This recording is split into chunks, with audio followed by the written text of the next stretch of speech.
Perfect. All right. Welcome to today's episode of the podcast. And we're super excited because we have our very first guest today. Woo-woo. Welcome. Thank you. Thank you. Welcome, Miss Deveney, the proud owner of Wells Gibson Family Law and the Prenup Queen. Yes, and the Prenup Queen. That's also her Instagram handle, correct? It is. Yes. So we're excited to have her in and just talk to us about her business. And then also, she also has a podcast, so we'll kind of lead into that. And then also, what is this like Prenup Queen and like all the fun aspects that you have about your personality that you also try to mesh with your actual law practice and like just changing the face of what an attorney needs to look like. Yeah. Yes. So Wells Gibson Family Law, that's the umbrella of everything. So we specialize in divorces, custody battles, domestic violence restraining orders, property division, spousal support, aka alimony, all that good stuff. That's all under the umbrella of family law. Nice. And what I've learned is through my time with Wells Gibson Family Law, it has made me very jaded to relationships. And of course, me trying to date and eventually want to be married, it's been a negative impact on me. And so what I've created now was the Prenup Queen, which is the complete opposite of Wells Gibson Family Law. So the Prenup Queen focuses on people who are trying to get married or engaged to be married, and then trying to foster healthier relationships by encouraging certain discussions around like money, because finances end up being a reason for divorce. Right. So Prenup Queen, trying to lower the divorce rate, strengthen marriages. And then on the other side, we have Wells Gibson Family Law for the marriages that didn't work out. Oh, poor guys. Or people. Just like people. Okay, cool. So is that what inspired you? Was just basically like for the Prenup Queen, it was just to help when they do get into that messy situation of a divorce to make it less messy. No. Okay. The whole reason why I even got into family law is because my mom. So my mom and my dad's divorce, and then how it impacted my mom, and then how that eventually trickled down to me and impacted the child. So everything that I do is actually for the benefit of the kid. The children are the reason why I'm doing anything that I'm doing. That. Yeah. Yeah. So when my parents split, my mom ended up working up to like 3 jobs, just trying to make ends meet. And that meant that she couldn't be completely and fully available for me because she was constantly working. And then, of course, me being an only child, just bored out of my mind. So just wanting her presence more, wanting her to be more engaged with my activities and like just being involved. But she did the best she could. She was trying to make ends meet. The divorce just was unfair to her and her circumstances, but as like most women, when they're going through a divorce, they're just like, I just want to be done. I don't want to fight. I don't want to fight for what I'm entitled to. I just want to be done, not understanding that there's an impact to that. So that impact trickles down to the kid, me, my mom's struggling to make things happen, but she's trying to do her best for me. So that's why I got into family law. And then prenups, kind of the same situation. So my whole thing with prenups is really just trying to encourage women to really advocate for themselves, have discussions around finances. If you want to be a stay-at-home parent, what does that look like? And then having those discussions to protect anyone that wants to be a stay-at-home parent. If there's assets involved, things you're coming into the marriage with, inheritances, just how can you protect that so that in the event there is a divorce or you do split, you're protected. And then if you have kids, your kids aren't aren't negatively impacted. Yeah, a person who has been divorced myself, got married really young, also got divorced really young. I do remember when I met my current husband, I was a little older, and I was like, I want to continue to grow my family, even though I had my son from a previous marriage. And one of the things was like, well, how are we going to do this? And like, how am I going to be able to stay at home and raise our children? Well, you go move up that corporate ladder And then, but I think that if I would have gotten advice to get a prenup, I probably would have, because clearly we don't have that now. but I do. We've been married over 10 years, and so I got some, alimony if I need it. Long term. Yeah, right. But it's like, you don't think about those things, and especially, and not to say like you don't want to, not stay at home or whatever, but like you said, there's inheritances, there's other, stuff that you can occur together. So question on a prenup, could it be written where when you occur your investments together, that those are now community property, but anything before that? So if you had, you're a ballin' bitch and you had like 5 homes and you got some good, investments that you've already did, now that is totally separate. Yeah. And that's already California law. It's where people go wrong when they try to mix things. So like if you have homes before you get into the marriage, those are your separate property. But then once you start paying that mortgage during the marriage, now you've started to accumulate a community interest in your separate property. So that's where things tend to get really messy, because people don't understand that once you're married, you are now in a community, in a union. So all the money that you make during the marriage is community. So if you start putting that community money towards separate things, you've now commingled. And then having to unwind all that is where the mess occurs in a divorce. Yeah. But in your situation, had I met you 10 years ago, my thing for a prenup for you wouldn't have necessarily been the assets. It would have been the fact that it's essentially a blended family. Yeah. Because not all of the kids are your husband's. And so just making sure, like, if anything happens to you, the non-biological kids of your husband's are taken care of. Right. So that's usually how I go about prenups for folks who are doing blended families. That's good to know. Yeah, nobody talks up. about that. Yeah, because, nowadays people get married and remarried and, and they usually have some children that they're bringing into that marriage. And so I know that was one of my worries, like if something ever were to happen to me, and we did have those conversations, my husband and I, like, am I going to have to ship him off back to his daddy? And like, like what's going to happen with that? And those were tough conversations, but, luckily we had really good conversations about that. And he was like, no, he's my son and I'm going to take care of him and I'll just co-parent with his biological dad. I'm like, okay, cool. Can we get that in writing? Right. We are just trying to avoid, what is that, Cinderella? Yes. We're trying to avoid those situations. Just going to throw this off topic really quick, but I was listening to TikTok, TikTok University, and there was a thing where it's talking about abuse, and it was like when the highest situation where a kid could be abused is when they are put into a home with a non-biological parent. Yes. And then they brought up the Cinderella story, and I was like, oh, because he was like, do you think it's, if parents are taking drugs? Do you think if parents are, doing A, B, C, and D, right? And then the number one thing was, their child is a step, or their parent is a step parent, and that's the one who's abusing. And honestly, as nasty as it's going to sound, I almost want to attribute like pornography to that a little bit. Interesting. There's a lot of like stepmom, stepdad, and all that stuff. I remember I had a consult with somebody who her current husband was actually he was charged with having sex with a minor, the minor being her daughter, and it was his non-biological child. Yeah. And she was like 16, 17 years old. And just the fact that you marry someone trusting them, to care for your child as if they're their own, and they're off having like sexual relations with them, which is sexual abuse, which is rape at that point. Right. Yeah. Because they're underage. Yeah. Sorry for do I have to bleep that word out? No, you're good. No. I cuss all the time on the podcast. keep it how it is. Right. Yeah, telling the truth. What about for people who like don't have anything coming to a marriage? Okay. I get this question a lot, only because they're thinking like, well, there's nothing to protect. And I will always say that you're not going to have nothing forever. The goal is to build. And if you guys want to build something together, that's totally fine. Like a prenup does not mean there has to be separate property. If y'all want everything to be community, it can be community. But a prenup is a way for you to set your own terms. So like if you don't like what the state has created, create your own.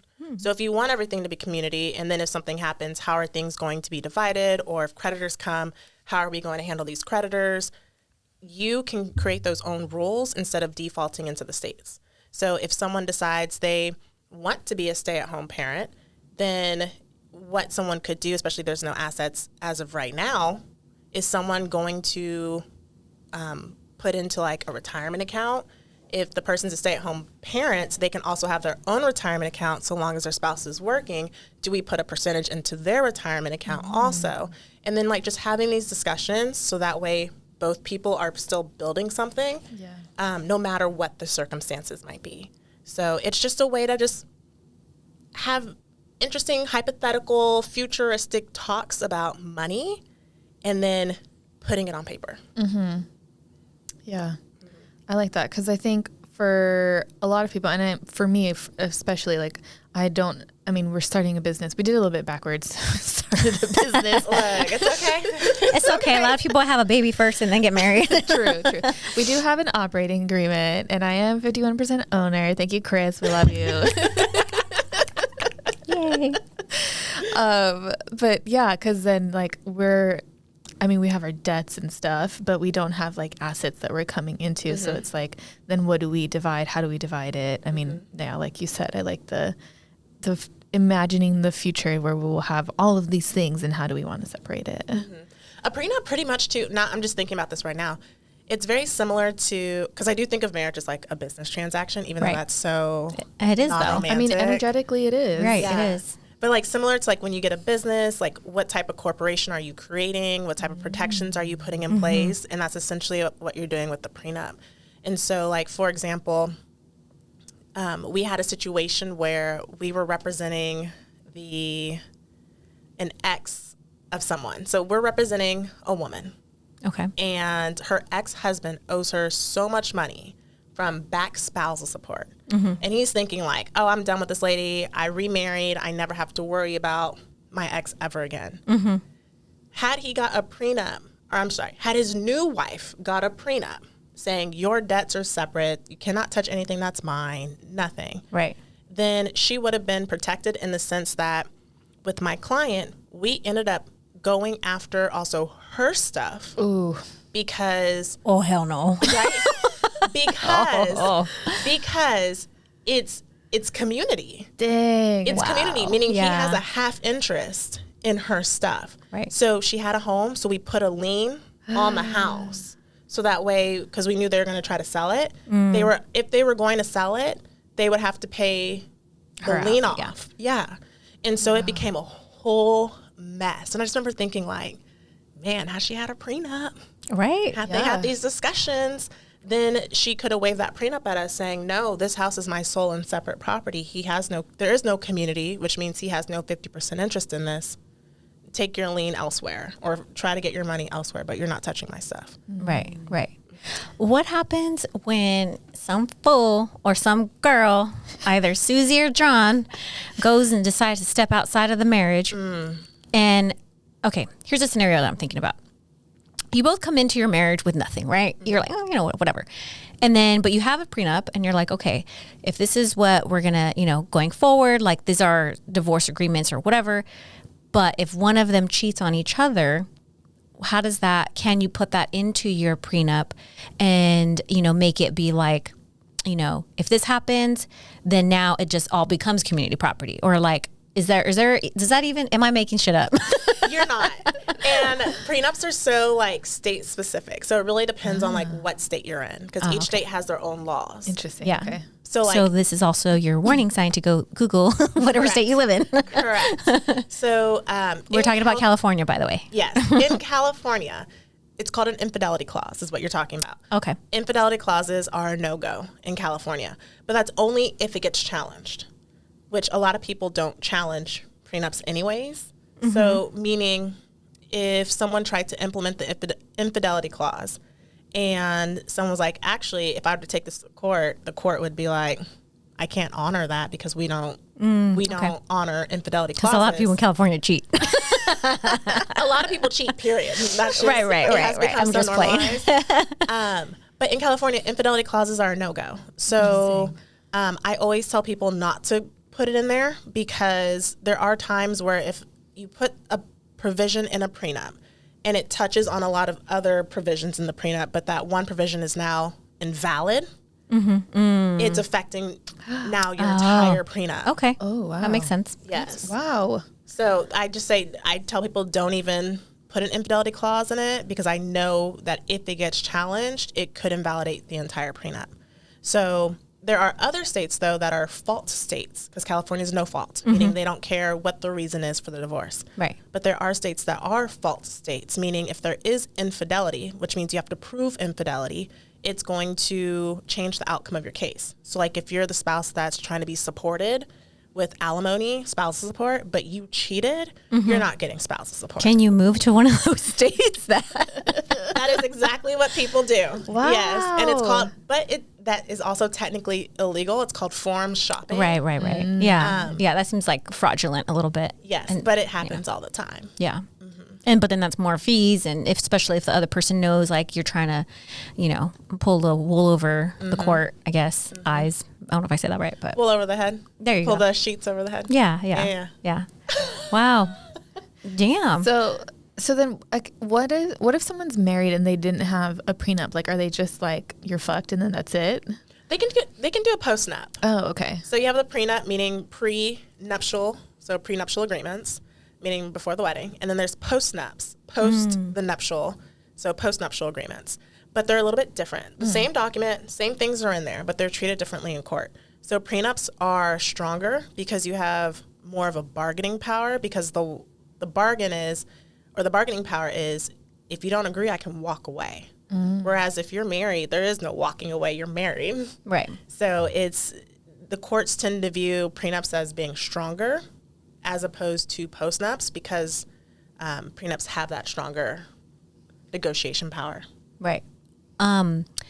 So I'm hearing that you like to work with your prenup clients more so than the divorce clients. The divorce clients bring in more money. Right. Love money. We'll still take you. Always You can sit hire- on my lap. It's fine. We'll bring you in. Divorce is so much more expensive than just a prenup. Yeah, it so is, like the average cost of a divorce is about $17,000. Average cost, and that's when there's no children involved. Once Right. there's kids involved, that number like skyrockets. Right. I think the most expensive person I've had at the firm, from beginning to end, they've paid our firm a little over $60,000. Ooh. And then I had another client who switched from another firm, and she had paid that previous firm over six figures before coming to us, and then maybe paid us like another $20,000. Oh my gosh. Wow. So get your prenups. Right. Yeah, Yeah. it will save you so much money. But people, they do see a price tag, and it's like, okay, but the risk involved, it's not worth it, especially if you have kids at that point, and then you're getting divorced and you're spending $60,000 when you have kids. Yeah. That money can be better spent. Some stuff, I mean, my divorce did not cost that much, but a lot of it is because we were just having conversations, a lot of conversations. Luckily we got along throughout the process. We didn't have much to fight over, but when there was things to like nitpick about, it was just trying to like be cordial. And for me and my ex, I would say it was be cordial to each other for our son. Yes. And I think sometimes people lose sight of that because they're whatever the situation got them there. They just don't have that respect for each other anymore. But it's like, but in the long run, like what you said, though the children is who suffers. And I'm sure my son, I can't speak for him, but I'm pretty sure he had to go to therapy over us too. And even then that was still like a not horrible situation, and so it does impact the kids. And I feel like there's also just this whole free thing that you can do, which is communication. It's for free. Literally. And it can totally change the tune of the divorce process. Yeah. So I always tell people, like, resentment is actually what keeps divorce attorneys in business. Oh. Wow. Because if you're amicable, then it's a split. Like, it's an easy split. It's an easy uncoupling. But it's the bickering, it's the resentment, it's the spitefulness, and then wanting to get one over on the other person or teach the other person a lesson. That's what racks up their bills. Yeah, that's going to cost you that $60,000.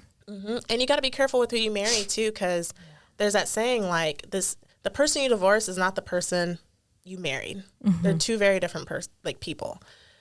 So if the other person is resentful, spiteful, and you're not, you're still going to incur fees because of them. Yeah. So if they're not willing to be amicable, now we have to go to court. Now we have to do all these things. And even if you're a good person and you're trying your best to like do things fair and equitable, the other person is going to be the reason why you incur fees. What would the cost of just an average prenup, if there's even an average number to put on it? It depends. If you don't mind me asking. No, it depends. Because some people do flat fees and then some people do retainer, meaning they bill by the hour. So like when I first started out, my prenups were like $12.50. And that was extreme. Below market value. It was extremely cheap. You're extremely pimping yourself out. Yes, literally. And I've learned my lesson on that one. But you can go online, and there's so many programs out there like Hello Prenup that does, you just click some buttons on what you want, and it'll spit something out. The only thing you have to be careful about on that is there's one rule that if you put in a provision regarding spousal support, you have to have an attorney. It is mandatory. Oh, that makes sense. Because then now you're negotiating money.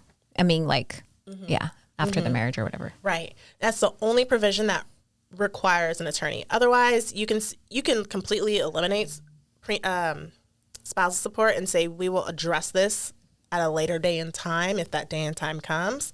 So that way you can move forward with the prenup without an attorney. But the minute you say, like, someone's going to waive it or you're going to try to put a dollar value on it, now there has to be an attorney. So that's the only thing I would say be careful on. But otherwise, ChatGPT, I don't know, do something. And then notarize it.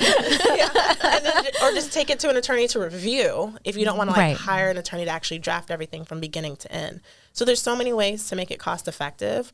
But usually the more assets there are to protect, the more expensive it will end up being. And what clients do you tend to get, more men or women? So men.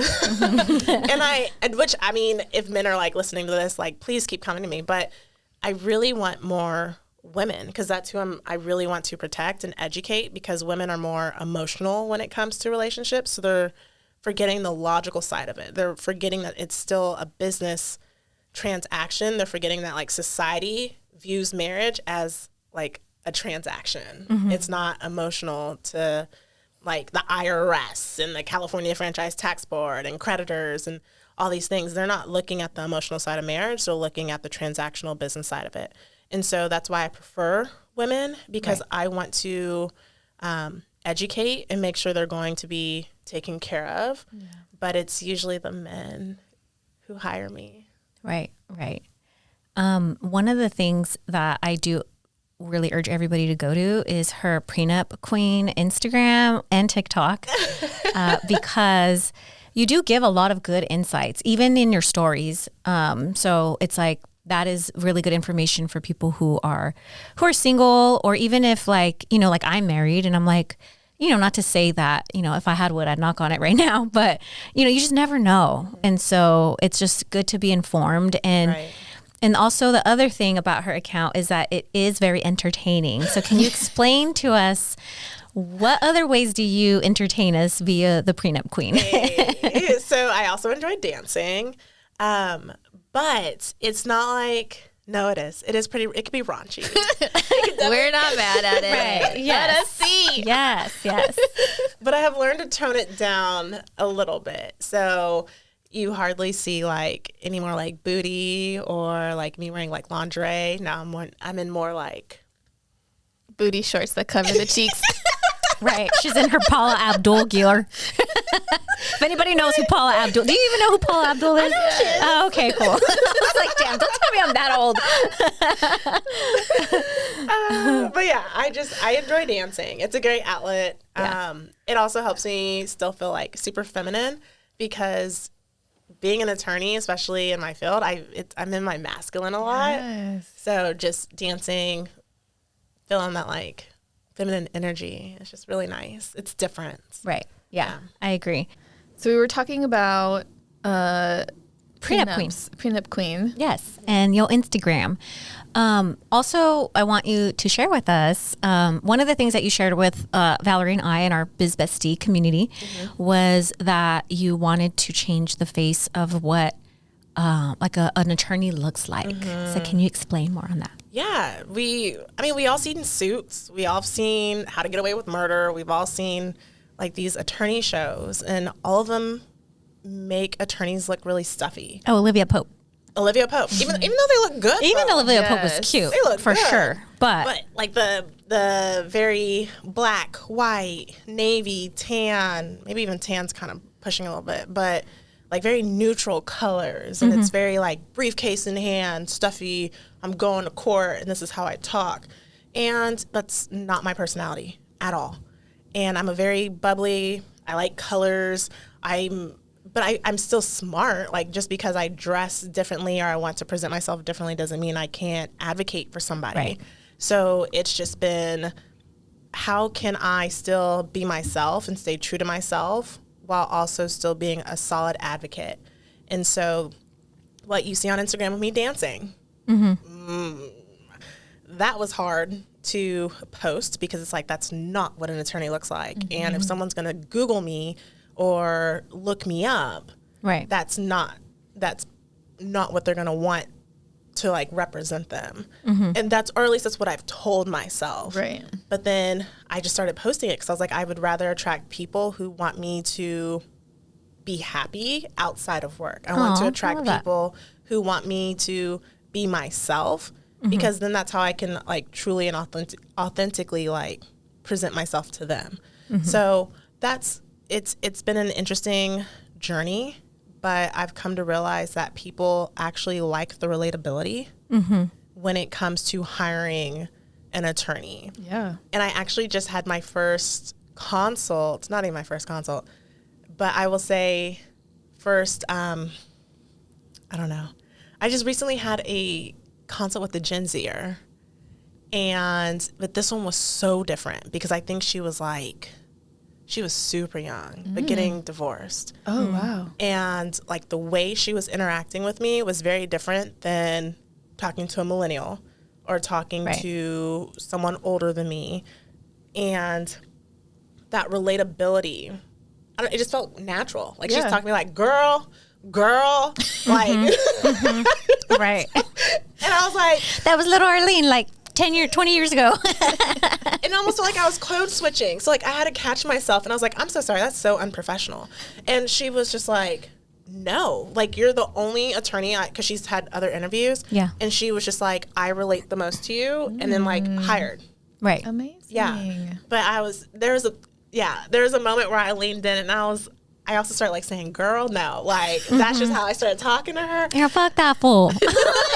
Literally. Yes.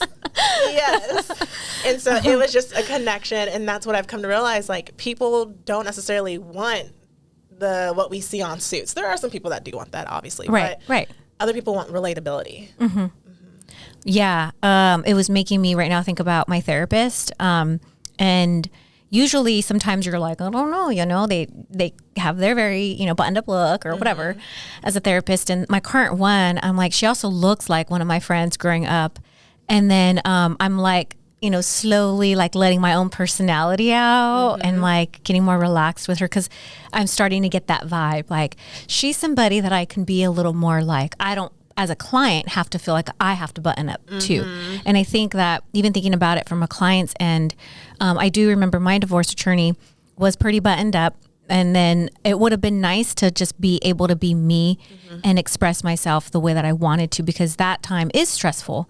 And then to have to go into your attorney's office, who kind of is your therapist too sometimes. 100%. And feel like, I have to code switch as a client, then that's where it's kind of like, it would be nice to just see more diverse, how people, what is that called? Express themselves in these professional, realms, like being an attorney. Yeah.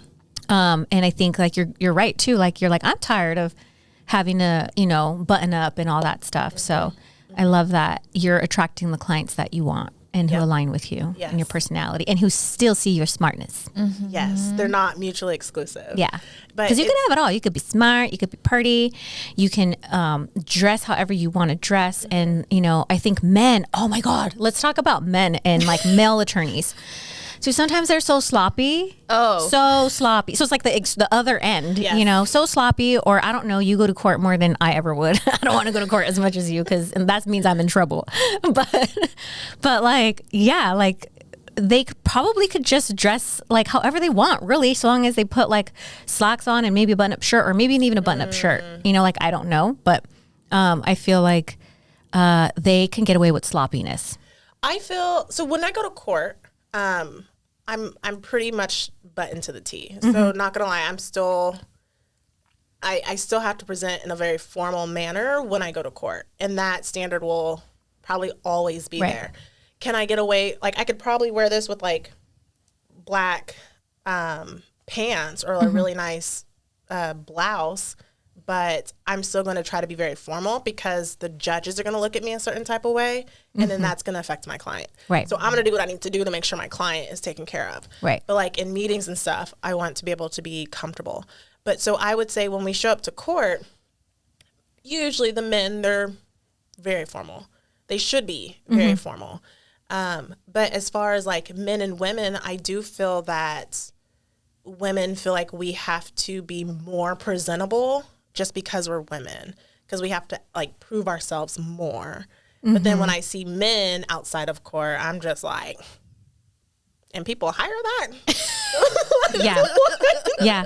I guess that's what I'm seeing. I'm like, dude, you're an attorney? Like, like you don't look like it. But I think they don't have to worry about it because that's just, you know, like even my husband's an attorney. And so their office is like down buildings blocks away from the courthouse.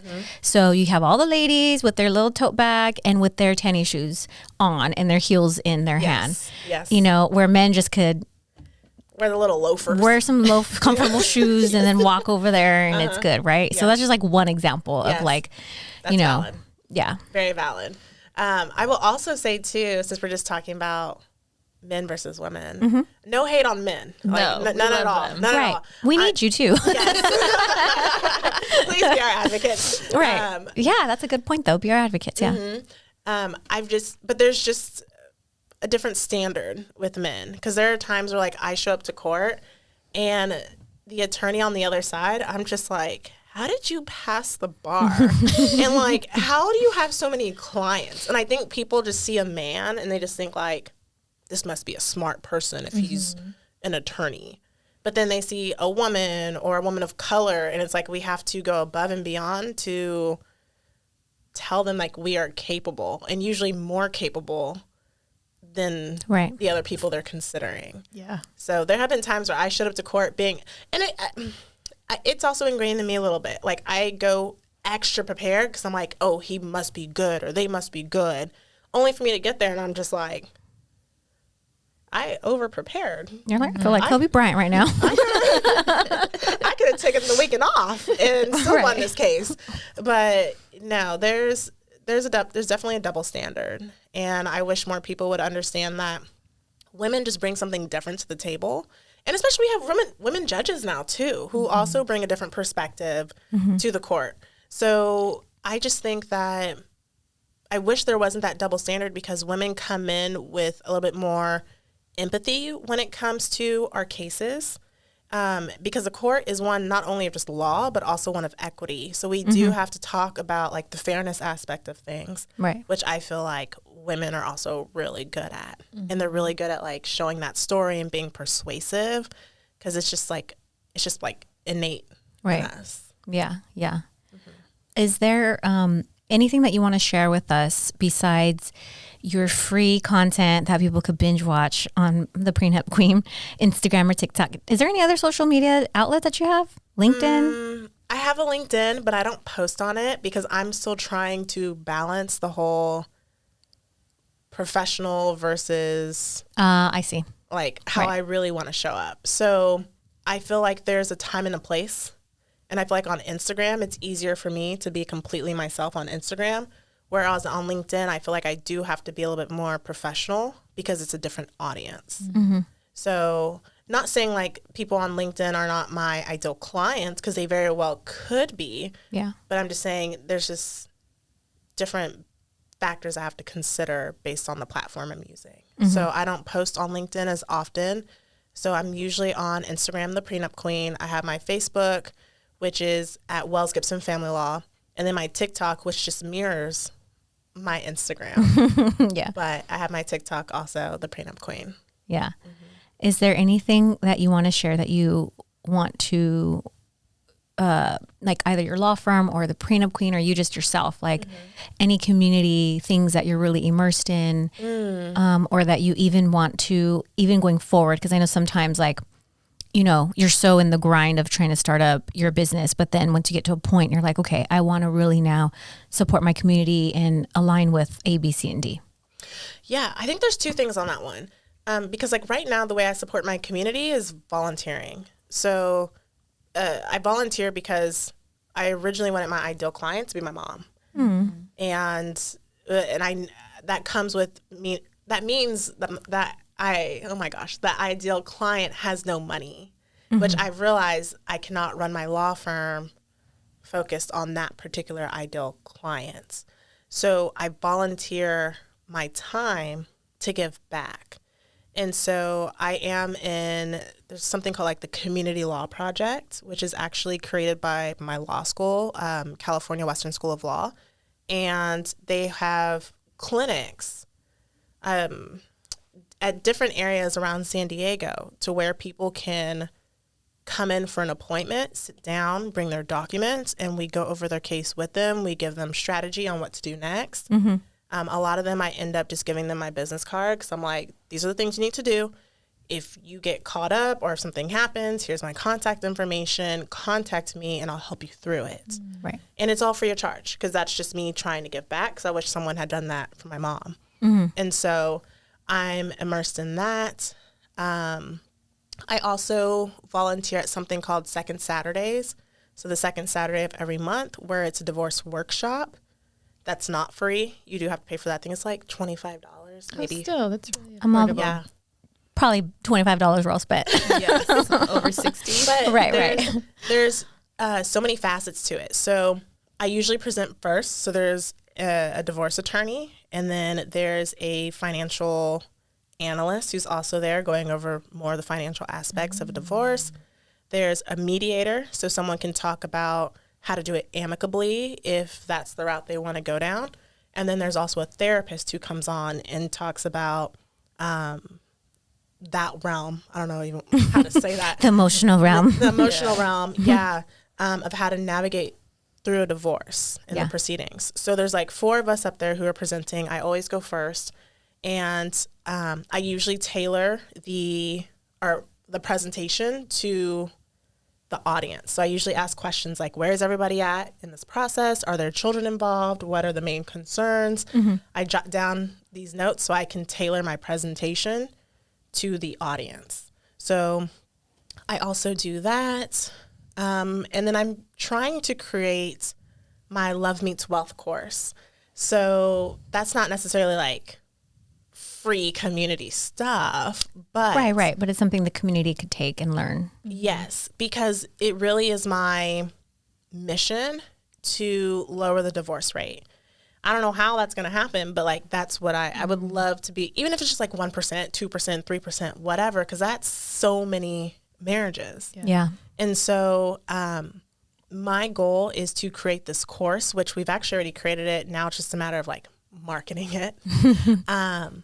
But it's basically just a course going over the laws of the state. I mean, I know California's law is like the back of my hand, but the very first module of the course is understanding your state's laws. And so there's like a whole worksheet saying, type this into Google, ask it this specific way, write down these answers, and then we go through that worksheet together. And so that's module 1, and then just going over like the different ways to have conversations regarding so many different topics. So that way those topics are already addressed. You have a solid foundation for the relationship. So that way, if situations arise, we already have a game plan. It's nothing new. It's something that we've already strategized and discussed to get them over that hurdle.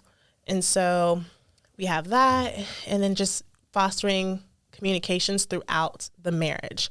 And so that's pretty much what the course is about. It also talks about estate planning, so things to do above and beyond, but it's all outlined in there. So that way you're hitting all the legalities when it comes to the relationship. Brilliant. Yeah.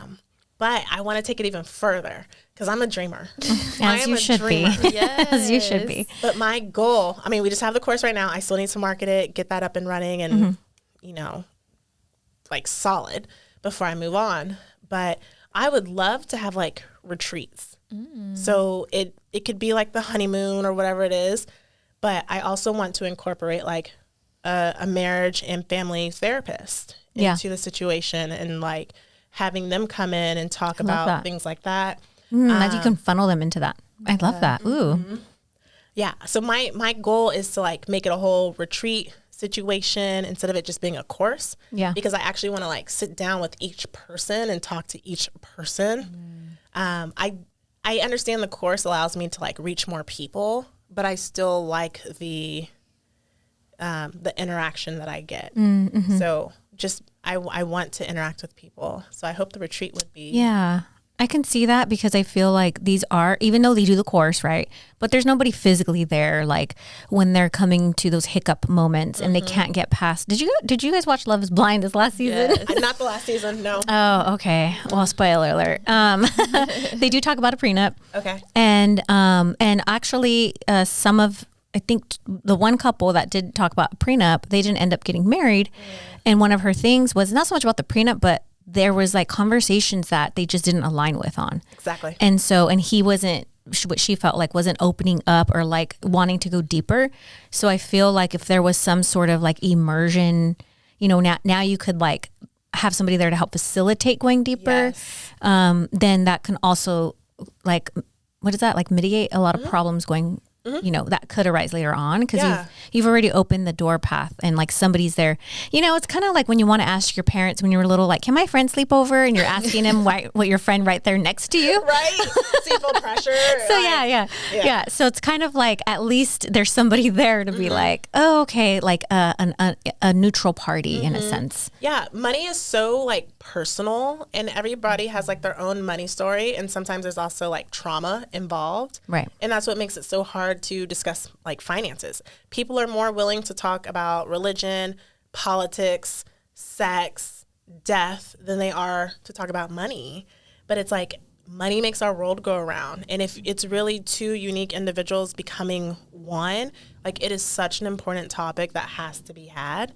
And so just, yeah, like you said, being able to foster those relationships or those communications to help people open up because it's such a personal, I'm spitting everywhere, but it's such a personal situation. And a lot of people feel shame, especially when it comes to the amount of debt they might be in or that's a good point. Society, like when I'm on Instagram, Instagram makes me feel like I'm behind in life on how much money I should have in my bank account. And so I know other people feel that type of way too. And they're just like, I live paycheck to paycheck. Now I'm about to marry someone. How are they going to view me if they know I'm not living paycheck to paycheck or if I'm struggling doing X, Y, and Z? So I just feel like people feel a lot of shame around money when it shouldn't be that way. Right. So when you do launch this course, what platform are you going to have it on? Like, is there a website? Like, is it going to be the Gibson Family Law website? Is it going to be your Prenup Queen website? Oh, so they can find the course on my website. So if they go to www.wellsgibsonfamilylaw.com, there's a tab that says DIY. No, that's the wrong course. That's the wrong course. We're not doing the DIY. My bad.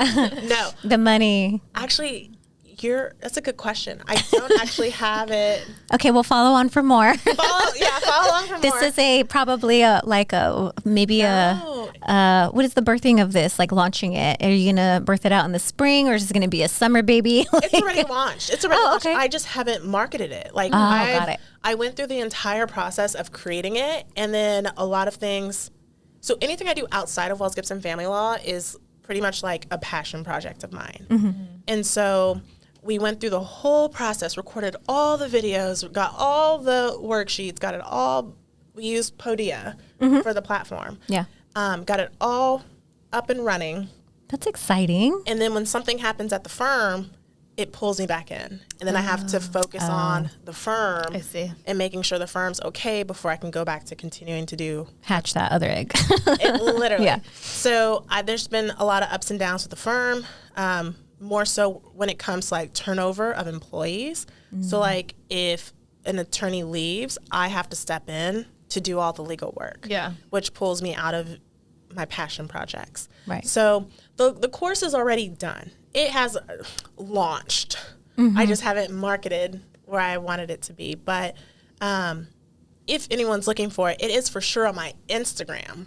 You can go on my Instagram, my link tree, all that good stuff, and it's on there. But it should definitely be on. Yeah. Like yeah, a that sounds website. like something that is great for, and is it for people who are not married or people who are married, or A, B, C, and D? It's all the above. It's going to, the main purpose is just to foster communications, healthy communications It's around good for married money. people. Yeah. Or people dating, people engaged, like all the Exactly. things. Okay. And we've also created, I wish I brought them in, money date cards. So like I try to tell Oh, how people fun. that they should go on money dates. Okay, at where least, can they find that at? They can find that on the Prenup Queen website. Okay. So www.theprenupqueen.com. And they're like $15, but there's like, they're so cute. I'll have to show them to you. But it's just questions like hypotheticals, or talks about like, how do you view money, or how do you view like luxury items? Like what kind of vacations do you want to take? Like it's just very simple questions, but those simple questions help you see whether you're aligned with somebody on how you view certain types of things. Yeah. And then if you're not aligned, what's the compromise? I love that. Yeah. Yeah, those are good. My husband and I went to Speakeasy, and they had like these questions like for couples. And I was like, dude, I never even asked you some of these. We've been married for like 15 years.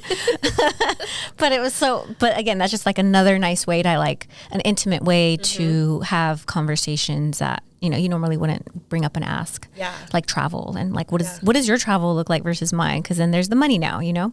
So yeah, I love that. And one of the questions actually has to do with kids, because I've also come to realize that people get married or get engaged and they don't have conversations around children. So quick story, but I had a couple come in because we were doing a prenup, and I remember asking, does anyone intend to be like a stay-at-home parent? That's always, I want to be a stay-at-home parent. So like I just go hard for stay-at-home parents. Right. And they had two completely different answers. Oh, wow. So yeah. And they were engaged? And they were engaged. Oh, dang. Interesting. So the girl was just like, yeah, like I might want to be a stay-at-home parent. And the guy's like, I don't want kids.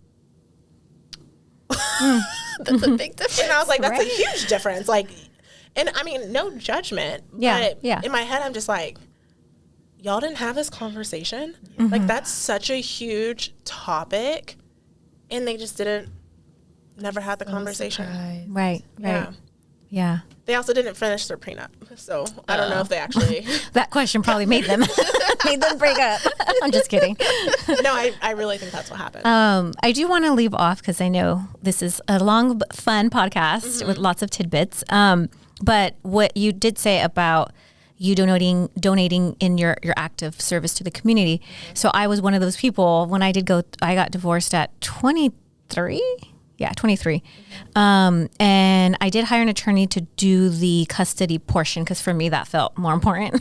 Yes. And then that was all handled first. And then we moved on into the actual financials of whatever, right?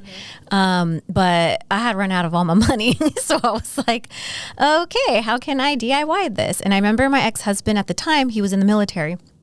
So I tried to get help and support from the military. Boy, was that hard being the ex of the military person. Yes, because you're not on base. And then even when you go, it's also very intimidating because they give you the JAG attorney, I guess. Yep. And I just felt like, I don't know, I didn't feel very supported. And I was like, why would I go to my husband's employer for all that help anyway? So I was like, what am I doing? Long story short, I ended up getting, I don't know how I found out, but somebody did tell me that there was free legal services. And so I did my paperwork the best I can. And then it was in the basement of the courthouse, and they had somebody sit there and like go through everything with me. And then, I appeared in front of the judge myself and all that stuff. And it was intimidating. And I'm 23 years old, so I'm the millennial or the Gen Z girl that you have now. But that paralegal person was so sweet, made me feel super comfortable, and, walked me through everything with patience and kindness. And, and it was just like looking back, and I'm like, yeah, like I didn't know what the hell I was doing. And not only that, I was intimidated because I was really young too. Right. So I think like that, and sometimes people can stay in a marriage because they're intimidated about that, like a young person being married, and they're like really intimidated. Like, how do I even do this? Like, I didn't rely on my parents so much to help out in that. And also nobody in my family was ever divorced. So there was also that.